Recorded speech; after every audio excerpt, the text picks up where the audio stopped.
Início, Tiago fala trazendo conforto nas provações, falando dos benefícios, das dificuldades, mas também ele fala em exortação contra o pecado, contra a questão das obras que são feitas sem fé, né? Obras externas, fala sobre o perigo da língua, do que nós falamos, sobre sabedoria.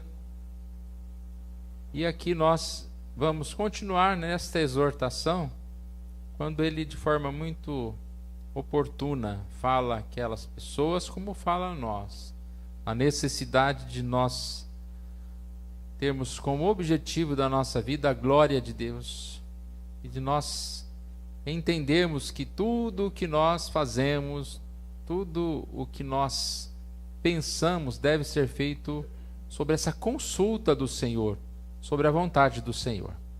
Então, eu vou fazer a leitura, os irmãos queiram acompanhar. Tiago, capítulo 4, versos 13 a 17.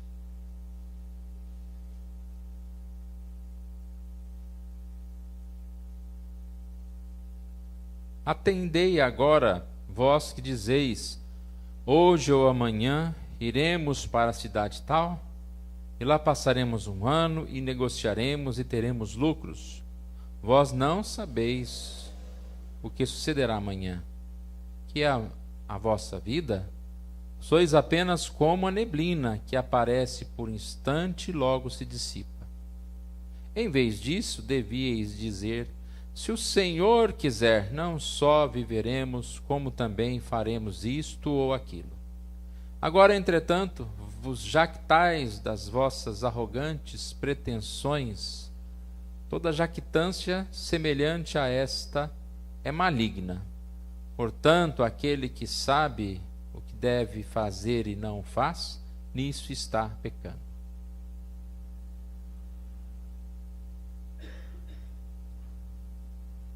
Nós temos aqui, nessa passagem,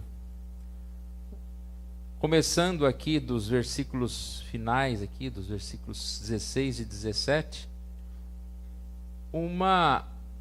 digamos assim, um diagnóstico do que eles estavam vivendo. E quando nós olhamos para os dias de hoje, nós vemos que é algo muito parecido. As pessoas hoje, elas querem e são reconhecidas por serem firmes, por saber tudo. As pessoas hoje são elogiadas, né? E a arrogância, que é um pecado, começa a ser visto como qualidade, porque ela é travestida de alguém importante, de alguém que sabe todas as coisas.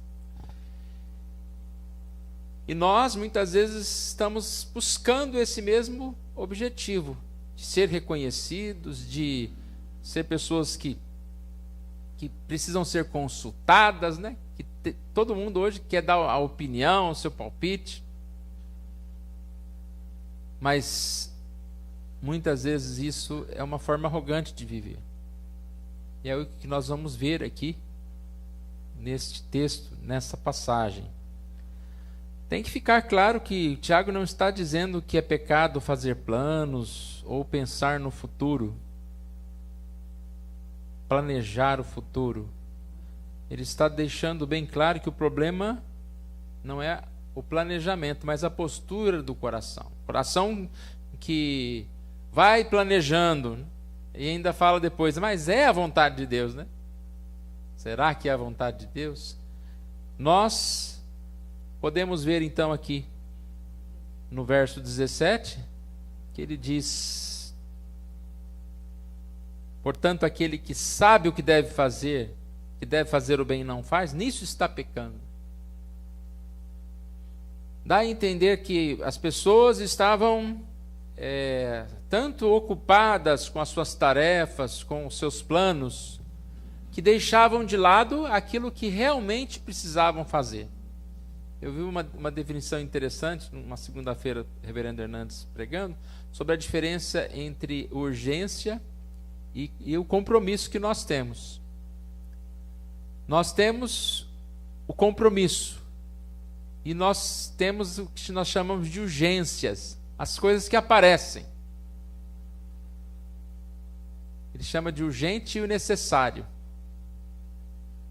Nós não podemos simplesmente deixar que a urgência tome lugar daquilo que nós realmente devemos fazer.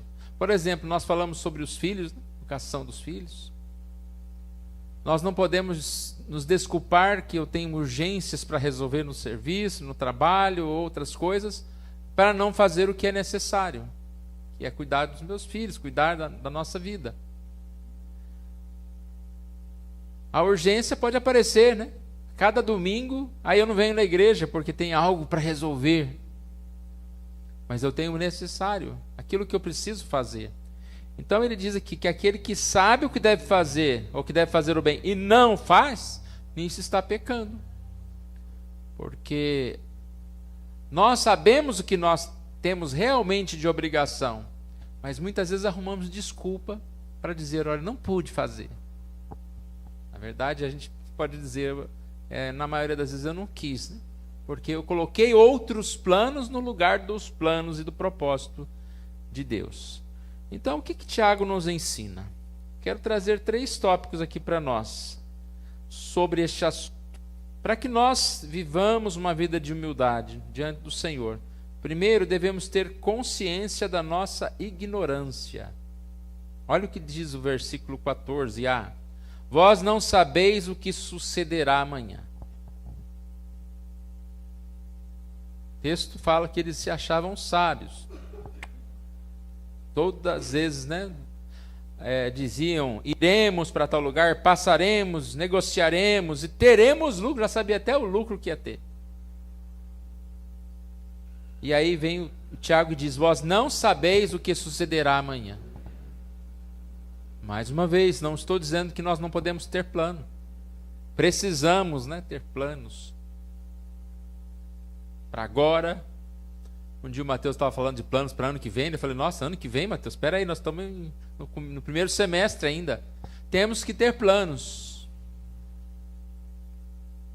Mas ele vai deixar claro que a gente precisa entender que se o Senhor quiser. Então começamos aqui, irmãos. Uma coisa que nós precisamos ter em mente sempre. Nós não sabemos o que sucederá amanhã. Nós não podemos ser arrogantes.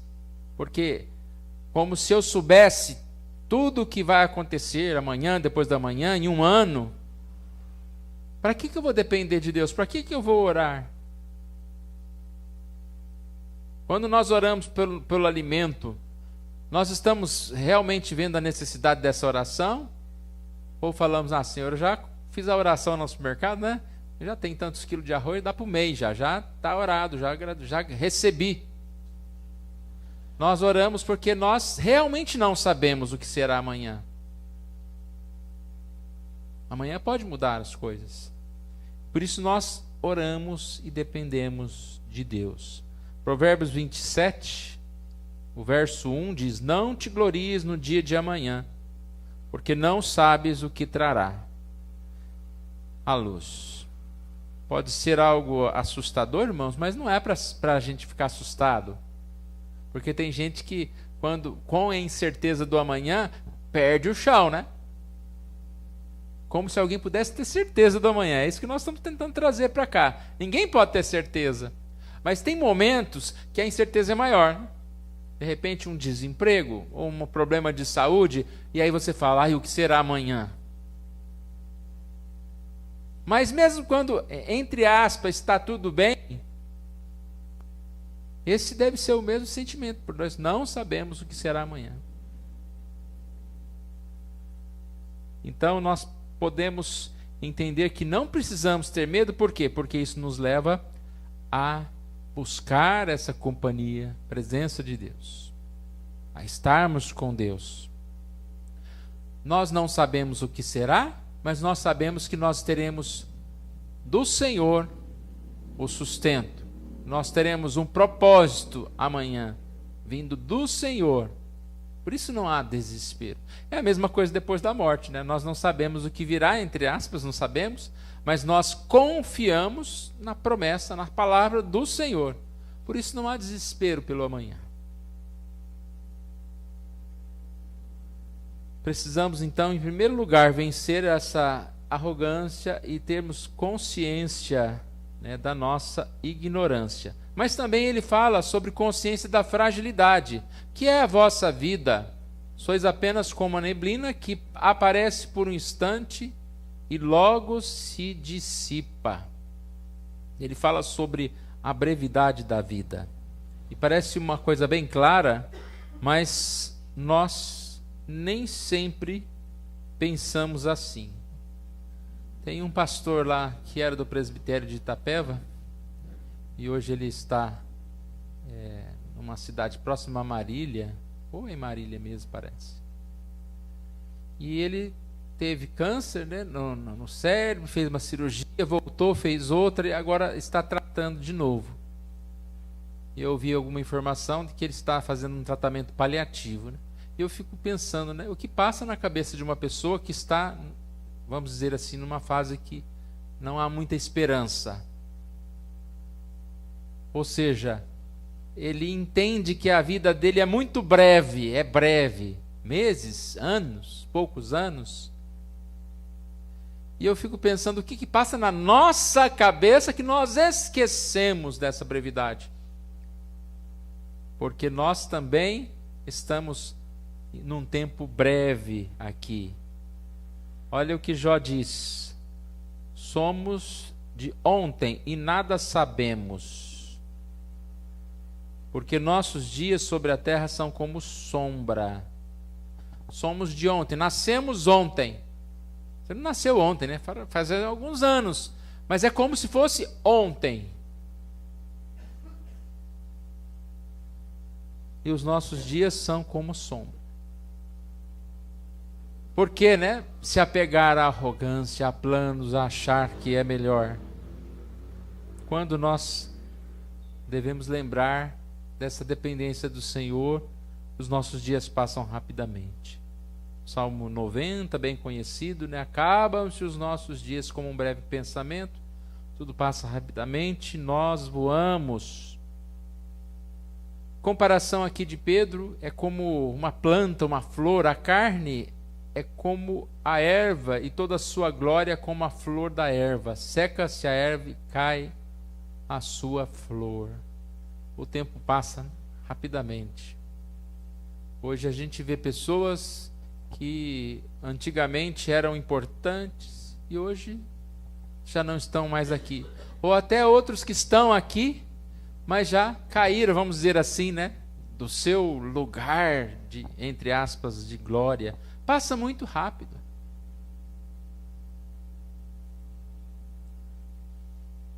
Primeira Coríntios 7:31. A aparência deste mundo passa. A aparência deste mundo passa. No Evangelho de Mateus, nós temos uma lembrança lá do Antigo Testamento, que diz, assim como nos dias anteriores ao dilúvio, comiam, bebiam, casavam-se, davam-se em casamento, até o dia em que Noé entrou na arca, e não perceberam, senão quando veio o dilúvio e os levou a todos. Assim será também a vinda do Filho do Homem. O problema estava em comer, beber, casar? Não, o problema está em fazer isso tudo sem Deus estar presente na equação. É possível isso? Sim, muitas vezes nós comemos, bebemos, nos alegramos, andamos, compramos, vendemos, passeamos para lá e para cá. Fazemos aquela oração básica, né? Boa noite, Senhor. Bom dia. Obrigado pelo alimento. Enquanto, irmãos, que a nossa vida precisa ser mais uma vida de grande comunhão com o Senhor,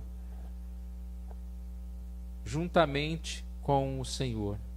Então precisamos lembrar aqui que nós somos passageiros.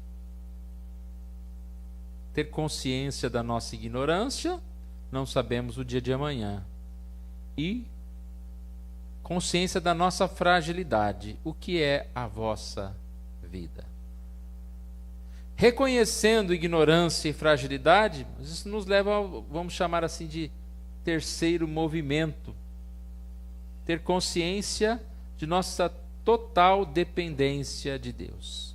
Em vez disso, devia dizer: se o Senhor quiser, não só viveremos, como também faremos isso ou aquilo. Essa frase, ela tem muita importância, muito poder. Se o Senhor quiser. A gente deveria repetir isso aí uns 10, 20, 30, 40, 50 vezes por dia, né? E também tomar cuidado para não falar apenas como uma frase assim, né? Vou sim, amanhã tá, e depois semana que vem a gente compra. Aí pesa na mente, né? Se o Senhor quiser. Não. É consultar mesmo o Senhor. Às vezes nós nem precisamos falar tanto, né, sobre o futuro, mas sempre no coração estar ouvindo, reconhecendo aquilo que Deus quer de nós. Nós somos chamados, né, a dizer: se o Senhor quiser. É o que Tiago disse: devieis dizer: se o Senhor quiser, não só viveremos, que é a primeira parte, né? Porque se o Senhor não quiser, nem viveremos amanhã, como também faremos isso ou aquilo. Perceberam que ele não fala que eles não precisam, que eles não podem fazer planos? Faremos, é no futuro. Faremos isso ou aquilo. Mas se o Senhor quiser, faremos isso ou aquilo. É uma declaração de fé, reconhecer que Deus está no controle do que nós chamamos de futuro. E hoje cedo, quando nós estudamos a revista, num dos momentos nós lembramos a questão do propósito da nossa vida.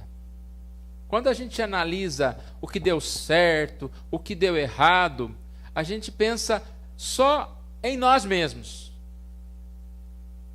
Eu consegui esse emprego, então deu certo, né? Agora eu tenho dinheiro para comprar minhas coisinhas que eu preciso aqui, tudo eu, né? Eu fui para tal lugar e eu gostei. Mas a vida da gente é mais do que eu. Então, a gente percebe isso, né? Foi falado da vida de José. A vida dele foi uma bênção para milhares de pessoas. Mas para que a vida dele fosse uma bênção para milhares de pessoas, ele teve que ser vendido como escravo, passou dificuldades, sofreu sendo rejeitado pelos seus irmãos. Por isso que a gente passa por certas dificuldades e tenta entender, só que a gente olha muito perto, mas eu não estou vendo que está melhorando a minha vida. Mas Deus fez isso para melhorar a sua vida. Talvez Deus fez algo na sua vida para que a sua vida sirva de bênção para outra pessoa. Se Ele colocou você em tal lugar, em tal emprego, você queria o outro, né? Mas por que Ele colocou você nesse emprego? Talvez é porque Ele quer te abençoar nesse lugar, ou que você seja uma bênção nesse lugar. E assim qualquer coisa que aconteça conosco. Quantas pessoas ficam doentes e depois elas tomam uma atitude de, a partir daquele momento, estar ajudando outras pessoas, e tantos exemplos que poderíamos dar. Então, nós devemos ter consciência dessa total dependência de Deus.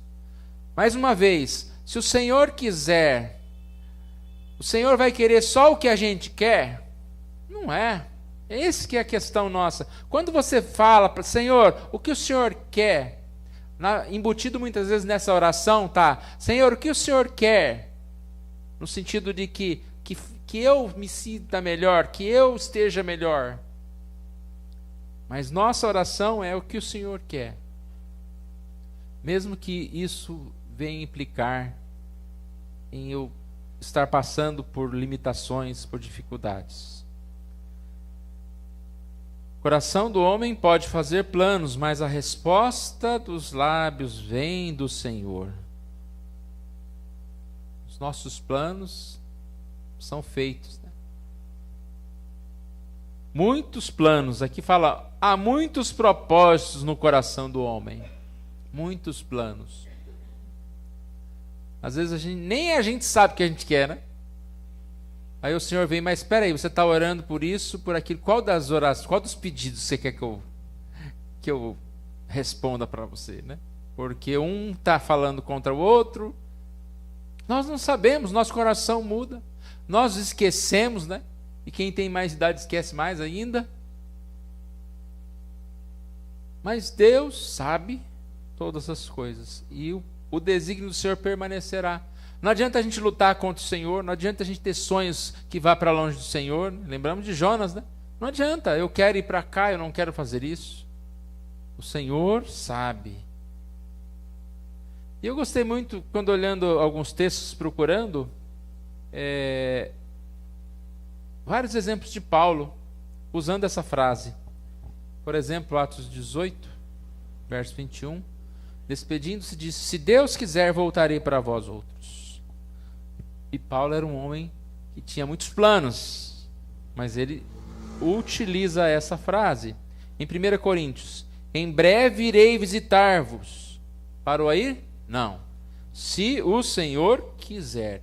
E então conhecerei não a palavra, mas o poder dos ensoberbecidos. Romanos, capítulo 15. Rogo-vos, pois, irmãos, por nosso Senhor Jesus Cristo e também por amor do Espírito, que luteis juntamente comigo nas orações a Deus a meu favor. Pedir oração é se o Senhor quiser. Vamos orar por esse motivo. Quando você pede oração por alguma coisa, você está pedindo que Deus esteja aprovando aquilo, que Deus esteja concluindo, respondendo aquilo. No verso 32, na sequência aqui, ele fala: a fim de que, ao visitar-vos, pela vontade de Deus, chegue à vossa presença com alegria e possa recrear-me convosco. Então ele pede para que eles estivessem orando, e o visitar aqui também está, né? Pela vontade de Deus. 1 Coríntios 16, o último texto aqui, diz: espero permanecer convosco algum tempo, se o Senhor o permitir. Se o Senhor o permitir. Irmãos, nós vivemos num mundo, como eu disse no início, um mundo cheio de propostas, de ostentação, de arrogância, de pessoas que são descritas como que sabem tudo. Eu queria trazer para nós nessa noite que nós não sabemos nada e ainda somos pessoas que vão viver pouco tempo aqui na Terra. Desanimador? Não, não.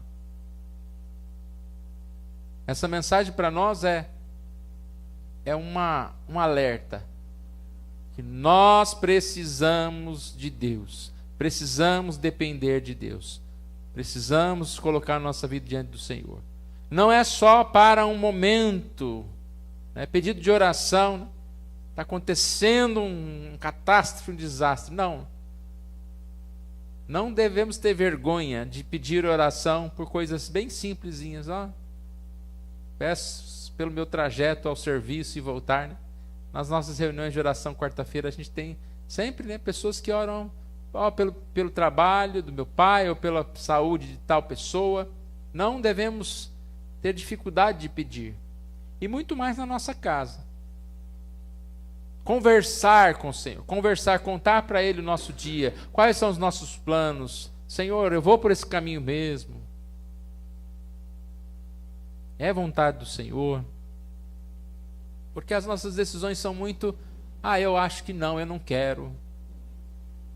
Mas Deus não está perguntando se você quer, né? Deus muitas vezes está colocando uma obra na sua mão para que você venha a realizá-la.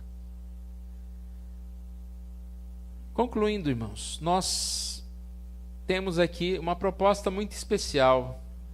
Lembrarmos que nós estamos aqui para viver para a glória de Deus. Por isso, no lugar de sermos jactanciosos, parece uma palavra forte, arrogante, mas o que é uma pessoa que quer decidir sem consultar a Deus? É jactancioso, é arrogante.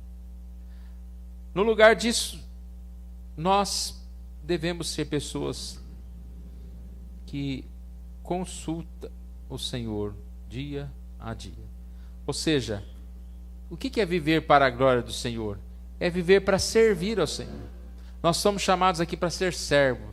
E o servo está sempre consultando o que o patrão quer, o que o Senhor quer. O servo não faz o patrão de empregado mesmo. Não, o Senhor não é o nosso servo. Que o que a gente quer, Ele vai fazer. É o contrário. O que o Senhor quer, o que o Senhor permite. Qual é a tua vontade, Senhor? Essa deve ser a nossa palavra dia a dia. Vamos orar. Pai querido, nós agradecemos a Ti pela oportunidade que o Senhor nos dá, Deus, de estarmos em Tua casa. E mais uma vez, ó Deus, podemos estudar, ó Deus, a Tua palavra.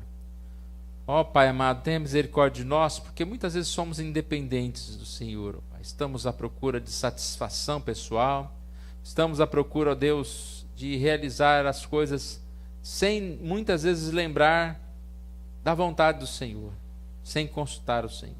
Que essa mensagem sirva para nós, ó Pai, para que nós estejamos o tempo todo falando esta frase de coração: se o Senhor quiser, se o Senhor permitir. E que a Tua vontade seja feita, ó Pai, na nossa vida, dia após dia. Assim nós oramos em nome de Jesus. Amém.